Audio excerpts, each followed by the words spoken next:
Hola de nuevo! Today we're going to continue talking about the preterite tense. As I said last week, Spanish has 10 past tense forms. We are still looking at the preterite form, and then we'll look at some other ones later in the semester. So, as I mentioned before, we're going to be focusing on preterite and imperfect, or preterito y imperfecto. So, we're continuing looking at the preterite tense. Remember, preterite tense is a finished and completed action. It describes the beginning and the end of past actions, and it refers to exact times that things took place. We'll worry about imperfect next week. So, preterite tense irregulars. So, these are our capítulo 9, gramática 24 y 25 from our book Puntos de Partida. You can also click the link if you open up the PowerPoint, and you can access a review there too, which we will do on over the weekend for the fin de semana quiz or control. So, again, we said that we're talking about the preterite. It's what happened and it's completed. I called my sister last night. She talked on the phone. The phone rang at 12:30. So we looked at regular R verbs that have the endings. Do you remember the endings? The yo form, e, tu form, haste, él, ella, usted form. We add an o with an accent. The nosotros, hamos, vosotros, hastes, and ellos o ustedes o ellas, haron. We also looked at the ir verbs, and we looked at the endings yo. We add an I con acento, iste, io, imos, istes, ieron. So hopefully you remember these from Spanish 101 and also from last week. So the next thing we're going to need to focus on are some irregulars. I love this little meme, or in Spanish you say meme. So el preterito, ¿por qué hay tantos irregulares? Y hay un bebé llorando. So why are there so many irregulars? So we already saw a little bit of some of these. So our stem changing verbs that end in ar and er do not change, right? So they're regular in the preterite. So we just add the AR ending or the ER ending to these verbs. So for example, we saw me desperté, te despertaste, se despertó, nos despertamos, os despertastes, se despertaron, for the verb despertarse, to wake up. So we saw this with these are reflexive verbs, and in regular present tense, these are stem changing verbs. Me despierto, right? So they change. But in the preterite, they don't change in the stem. So we saw these last week. We also saw volver. Let's return to what we learned. Volvemos. So we add, this is an ER verb, so we add the ER endings, I, iste, o, imos, istes, ieron. Excellent. We also saw that there are a couple of them that do change. So the IR verbs that are stem changing verbs in the present tense still change in the preterite. So we saw dormir, vestirse, servir, preferir, divertirse, repetir, y pedir. So we saw a couple of these last week. We're going to see some more today. So our example we saw last week was for dormir. So we say yo dormí, tú dormiste, él durmió, nosotros dormimos, vosotros dormisteis, y ellos durmieron. So we notice that it has that O to U change. Now we didn't see pedir last week, but if we know that it's an IR verb, and it changes E to I, we can guess the conjugation. So, can you guess it? Yo, tú, él. Did you get it right? It's pidió, pidió. Nosotros, vosotros, and ellos pidieron. Did you get it right? It's with an I. So we notice that in the third person singular and third person plural, the he, she, or they forms, we change the E to an I. So again, yo pedí, tú pediste, él pidió, pedimos, pedistes, pidieron. And in here we have another little meme, or meme. No sé si pedir una o dos pupusas más. Excellent.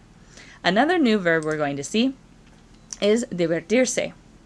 So we have this little meme here of the cat. Me divertí una vez. Fue horrible. I had fun once. It was terrible.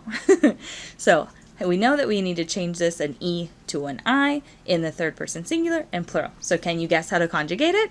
Yo me divertí. Did you remember the reflexive pronoun? Me divertí. So we add the IR endings to the end of it. no change so far. Te divertiste. Very good.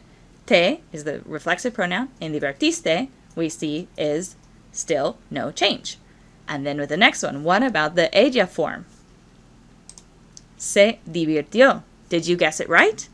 There's an E that changes to an I in the middle of the sentence. Se divirtió. Nosotros nos divertimos, os divertisteis, y ellos se divirtieron. So again, that E changes to an I. All right, so you're going to practice with this yourself. So it's still the first week, or it's still in the beginning of the semester. I went ahead and put up the examples on the slide, but this would be page 284 if you're following along in your Puntos de Partida book. So these are the questions that we're going to be changing. So, cambiad estas frases para que sean preguntas.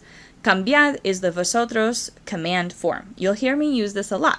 You probably haven't learned the vosotros command because most people don't teach vosotros, especially in high school courses. They stick to ustedes. Ustedes is used a lot more predominantly because Latin America is a lot bigger than Spain. But again, the vosotros form is still going strong and spoken with more than 40 million people. So I will be using the vosotros form. So this is the vosotros command. Cambiad estas frases para que sean preguntas. So change these phrases so that they become questions. So for example, number 1, I went ahead and did for you. ¿Quién se vistió con ropa elegante para venir a clase? So we see that the red verb I conjugated in the preterite, and I made sure to use my reflexive pronoun, and I did that little change, the E to I change for the stem because it's an IR verb, and then I went ahead and added different verbs, different adjectives, so I can to pick elegante or extravagante. All right, so it's time to pause the video and try to change these in your notebook and actively learn. So I ask you to do this. I know you could easily skip and not pause this, and you could go to the next slide and you can get all the answers, but you're not going to learn that way. So try to practice, and this is for your own benefit. Try to write these down. So take a couple of minutes in your notebook, try to write these down. You don't have to turn them in or anything. Again, this is for you to practice in the moment. All right, pause that video. All right, if you've paused the video and you've tried it out, these are the answers. So this is your last chance to pause the video if you didn't and go back and try them out. All right, so for number 2, ¿Quién se durmió en clase? Did you get that spelling change correct? Did you remember that in the third person we have to change the O to a U? I hope you did. All right, number 3. ¿Quién le pidió a la profesora más tarea? Who asked the professor for more homework? That's crazy. Okay. Did you remember le pidió? Did you remember pidió, the I? Notice that this is not the reflexive pronoun. This le refers to a la profesora. This is an indirect object pronoun. If you don't remember those or haven't learned them, don't worry about it. We'll learn those very soon. ¿Quién se sintió bien o mal? Se sintió. Did you remember to change the E to the I? The next one, ¿Quién se divirtió muchísimo en un concierto? Se divirtió. Did you remember to change the E to an I? Divirtió. Did you remember the accent? Excellent. ¿Quién se rió a carcajadas? Se rió. Notice that reírse is irregular because it doesn't carry an accent. Se rió. The next one, ¿Quién sugirió tener la clase afuera? Sugirió. Again, this one was not reflexive, but it still had that change, E to I in the middle. 8. ¿Quién no recordó traer la tarea a clase? ¿Quién no recordó traer la tarea a clase? Did you conjugate it right? 9. ¿Quién se despidió en español de sus amigos de la clase? Se despidió. So you might not remember the word despedir, but you remember the word pedir. So if you know that pedir changes the E to an I in third person, you can know that despedir can also change the same. So it's really nice when you've learned more Spanish and you see new words, you can see if there's anything in the word that's similar to that, to a structure you already know, and you can guess how to conjugate it. All right, last one. ¿Quién se murió de vergüenza? por algo. So who was dying of embarrassment over something? Se murió. Did you remember to change that O to a U? Morir is an IR verb with a stem changer, so it's just like dormir. Durmió, murió. Awesome. Guess what? Hay más. Hay muchos verbos completamente irregulares in español. So let's look at a few of them now. We have hay, which means there is or there are. And in the past tense, it's going to be hubo. We really only use this in one form, so there's not any reason to learn other conjugations for this. There is or there are or there were. So here we have a nice picture here with an expression, donde hay un éxito, hubo una vez una decisión valiente.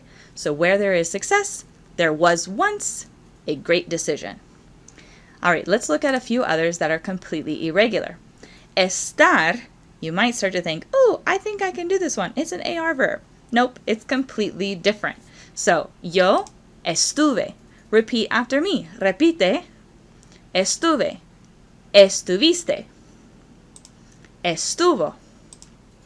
Estuvimos. Estuvisteis. Estuvieron. All right. Now notice that tener is very similar. Even though these verbs are completely different, one means to be and one means to have, and one's an AR verb and one's an ER verb, for some reason in Spanish, in the preterite, they are very similar. Let's look at it. Repeat after me. Repite.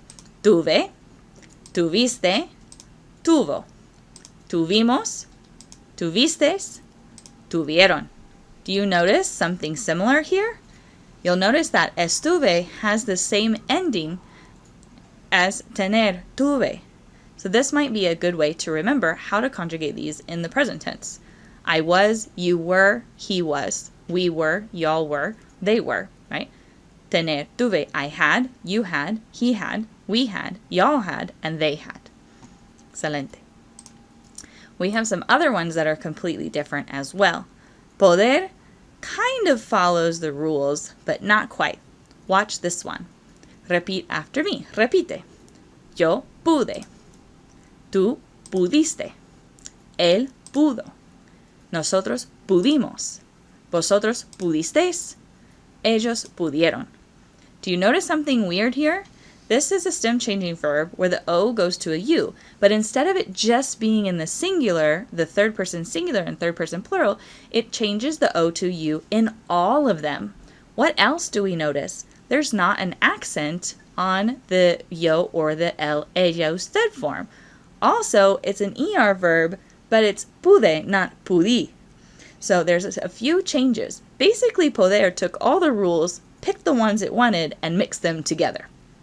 All right, let's look at saber, which is a little bit similar. Repite. Yo supe. Tú supiste. Él supo. Nosotros supimos. Vosotros supisteis. Y ellos supieron. What do we notice here? We have a very strange change. A to U throughout. But notice that the endings are very similar to poder. E, iste, o, imos, hicieron, and there's no accents. Now, you probably think, oh, I'm starting to get this. I can guess poner. Nope, it's completely different as well. It takes those rules and adds a new one. So, yo, repite, yo puse. Tú pusiste. Usted puso. Nosotros pusimos. Vosotros pusisteis. Y ellos pusieron. So we have the O to the U. We have the endings that are similar to the the saber, and poder, but for some reason the N goes to an S. There's no real explanation for this. It's just the way that it's evolved over time. So you'll have to remember this one is super special. We have some other ones that are very strange as well. Querer, repite, querer. Quise, quisiste, quiso, quisimos, quisistes, quisieron. Notice here, again, it has those endings and no accent marks, just like the poder, poner, saber verbs, but it has this extra strange change. The E goes to the I. That's because we want to maintain the pronunciation. Querer, quise, instead of quise, querer, quise. So this is, again, completely irregular, and it just evolved over time. If you're interested in the evolution of language, check out sociolinguistics. Okay, I'm done being nerdy. All right, venir is also a little bit different.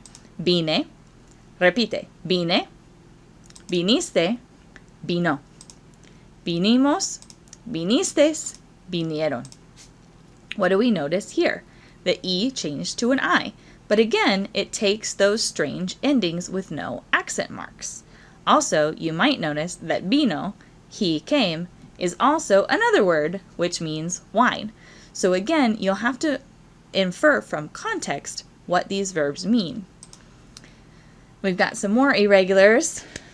Decir y traer. I've put these together because their spelling is very similar. So, repite. Yo dije. Tú dijiste. Usted dijo. Nosotros dijimos. Vosotros dijisteis. Ellos dijeron. Notice that dijeron doesn't follow the same spelling as the other ones. We lose an I here. Again, we'll just have to remember this spelling. So it's not hieron, we lose an I. So be careful with this. Now this is one of the most common verbs used in preterite tense. So you'll definitely want to memorize this one. Traer is a very similar format because it also has the J, I, la J y la E. Repite. Yo traje. Tú trajiste. Él trajo. Nosotros trajimos. Vosotros trajisteis. Y ellos trajeron. Again, notice that the last ellos form loses that I. Trajeron. We have another one that's very similar too with the JE. Conducir, to drive. Repite. Yo conduje. Tú condujiste. Él condujo. Nosotras condujimos. Vosotras condujisteis. Y ellas condujeron. Again, we notice that it loses the I in the ellos form. All right, are you with me still? I know we've got a lot to learn and it's a lot to memorize, but I know that you can do it. If I talk to myself in the mirror to learn Spanish, then you can definitely talk to a computer and repeat after me and learn Spanish too. All right, so we're going to continue. Pretérito, cambios de significado. All right, so sometimes verbs even take on new meaning when they go from present to past tense. Strange, right?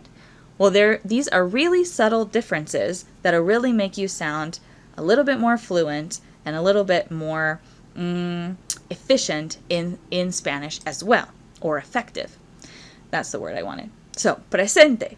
Saber in present tense means to know information. Yo sé, I know. No lo sé, I don't know. But in preterite tense, it means to find out. Yo supe, I just found out. Él supo, he found out. ¿No? Entonces se cambia un poco. Conocer in present tense means to know or be familiar with. Yo conozco a una amiga. Yo conozco a Colombia. I know my friend. I have been to Colombia. I know that place. Now, conocer in preterite is going to mean to meet for the first time. So, yo conocí a mi mejor amiga en la escuela secundaria. I met for the very first time my best friend in high school. All right, the next one, querer. Now, we know that querer in present tense means to want. But check this out. Querer in the pretérito changes to I tried but wasn't able to. So, querer means I don't want or I want to, right? And then in preterite tense, it means to try, or no querer means to refuse. So, yo quiero, I want something, okay? Yo quiero ir a la playa, I want to go to the beach. Yo quise ir a la playa, I wanted to go to the beach, I tried, but it didn't happen, right? No quiero, I don't want.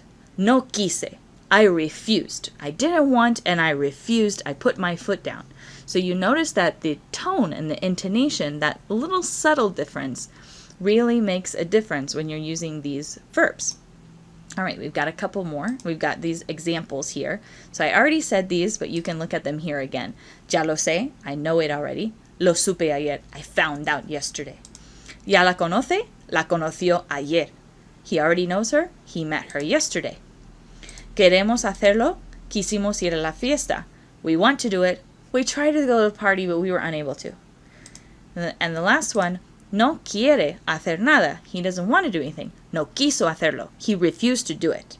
Right? Like my son didn't want to do it. No quiso hacerlo. He refused. Right? He was being difficult. All right. So now we've got another activity for you to pause the video and try it on your own. Again, you don't have to turn these in. And again, it would be super easy to just keep playing the video and watch and learn passively, but you're not going to learn if you're learning passively. To activate the brain and to actively learn, we've got to take notes, try, fail, make mistakes, correct those mistakes, and keep going. So I challenge you to stop for a minute on the next slide and try to translate these phrases. So what do we have? Traducir estas frases. So translate these phrases in your notebook. English to Spanish, we've got at the top. I learned French. We went to Korea. She met my parents yesterday. He found out. Y'all did not want more homework. And then español al inglés. Ellos supieron que lo hice. Conocí al presidente de la universidad. No quise limpiar el apartamento. Ella habló chino. Y nos conocimos ayer.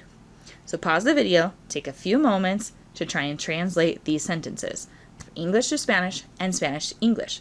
Note that it is always easier to translate from a foreign language to your own because you have a richer vocabulary and grammar knowledge. So it's okay if you struggle a little bit with the English to Spanish. That's a more difficult translation to do, whereas the Spanish to English is typically easier for us. So pause the video, take a few moments, and try to translate these sentences. I tricked you. Pause the video. All right. So now that since you paused the video, I know you did. Check your respuestas, your answers. All right. So did you get it? How did you do? English to Spanish. Yo aprendí el francés. Fuimos a Corea. Ella conoció a mis padres ayer.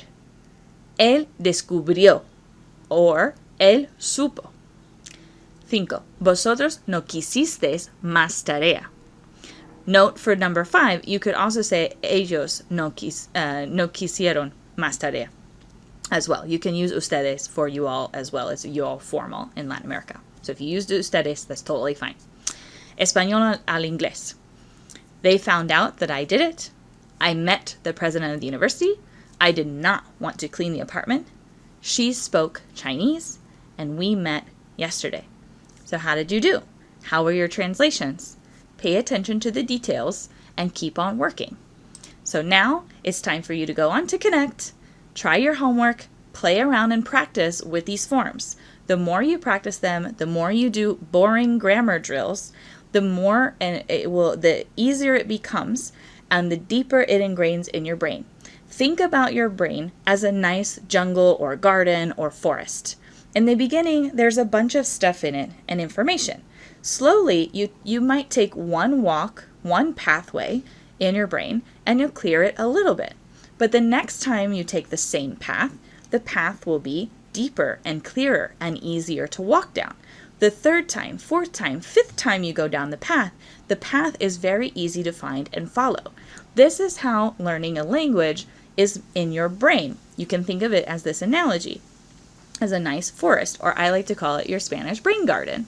So every time you do a drill or use a verb or a new vocabulary word, you're creating a new pathway in your brain. And the more you do it, the stronger that path becomes, and the stronger the connection becomes, and the faster you'll be able to use that vocabulary word or that verb tense or those verbs in Spanish. All right, a practicar.